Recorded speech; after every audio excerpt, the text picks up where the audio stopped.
P D M کی آپ نے بات کی، پی ڈی ایم حکومت کا بھی آپ نے ذکر کیا، تو اسی پی ڈی ایم میں آپ کی جماعت پاکستان پیپلز پارٹی بھی پارلیمنٹیرین وہ بھی ساتھ ہے، اور آپ اس کے بھی آپ کا یہی موقف ہے ان کے اگینسٹ بھی؟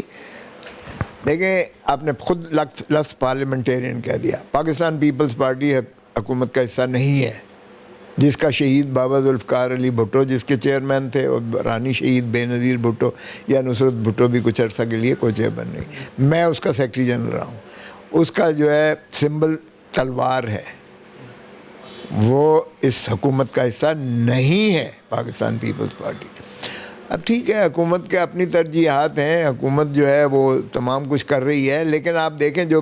انہوں نے پیپلز پارٹی پارلیمنٹیرینز کی جو وزارتیں ہیں، اس کا الیکشن کے انعقاد اور عوام کے حقوق سے کوئی تعلق نہیں ہے، اس لیے کہ وزیر اعظم پی ایم ایل این ہے، وزیر خزانہ Ishaq Dar P M L N ہے، وزیر دفاع جو ہے خواجہ آصف ہے پی ایم ایل این ہے، وزیر داخلہ Rana Sanaullah P M L N ہے، وزیر قانون جو ہے اعظم نذیر تارڑ ہے پی ایم ایل این ہے، پرائم منسٹر خود پی ایم ایل این ہے۔ تو یہ ہیں جو پاکستان مسلم لیگ نواز، اور یہ وہی ضیاء الحق کی باقیات ہیں جنہوں نے اس کی کوکھ سے جنم لیا ہے،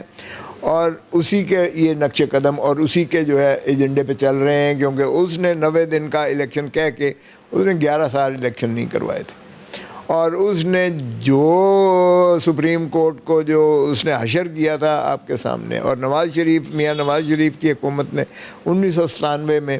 دیواریں پھلانگ کے سپریم کورٹ پر حملے کروائے تھے، چمک کی ریت ڈالی تھی، اپنے ہی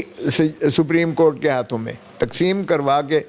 چیف جسٹس سجاد علی شاہ کو اپنے ججوں کے ہاتھوں میں معزول کروایا تھا، اور اینٹ سے اینٹ بجا دی تھی سپریم کورٹ۔ یہ وہی کچھ کر رہی ہے، یہ نون ہی کی حکومت ہے، مسلم لیگ نون کی، پی ڈی ایم کی بیسکلی، اور یہ 5 لوگ ہیں جو اس سارے تباہی کا جو ہے میں سمجھتا ہوں شاخسانہ ہے۔